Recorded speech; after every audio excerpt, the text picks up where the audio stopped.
ছাত্রলীগ, যুবলীগ এবং তাদের অঙ্গ সংগঠনের বাংলাদেশে আওয়ামী লীগ ফিরবে, অবশ্যই ফিরবে।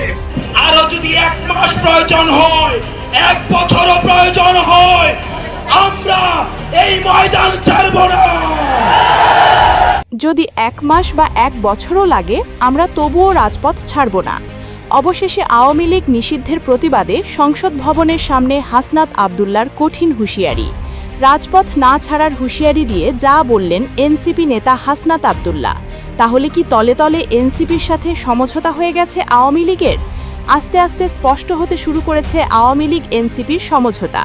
সম্প্রতি আওয়ামী লীগ নিষিদ্ধের বিরুদ্ধে এনসিপির এমন কঠোর অবস্থান, আওয়ামী লীগ নিয়ে এনসিপির এমন নরমশীল আচরণ ও কথাবার্তায় বোঝার আর বাকি রইল না সাধারণ মানুষের।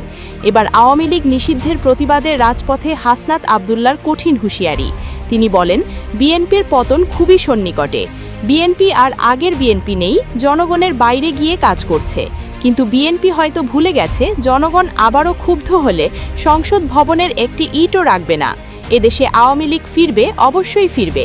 তাই আবারও আপনাদের উদ্দেশ্যে বলছি, আওয়ামী লীগের উপরে থাকা অবৈধ নিষেধাজ্ঞা প্রত্যাহার করতে হবে। না হলে সংসদ ভবনের সামনে থেকে এক চুলও নড়ব না। 1 মাস লাগুক বা 2 বছর, আমরা রাজপথ ছেড়ে যাব না। প্রিয় ভিউয়ার্স, আওয়ামী লীগ নিষিদ্ধের প্রতিবাদে এনসিপির এমন ভূমিকাকে আপনার দৃষ্টিকোণ থেকে কিভাবে দেখছেন? রাজনৈতিক সমঝোতা নাকি তাদের ভিন্ন কোনো উদ্দেশ্য?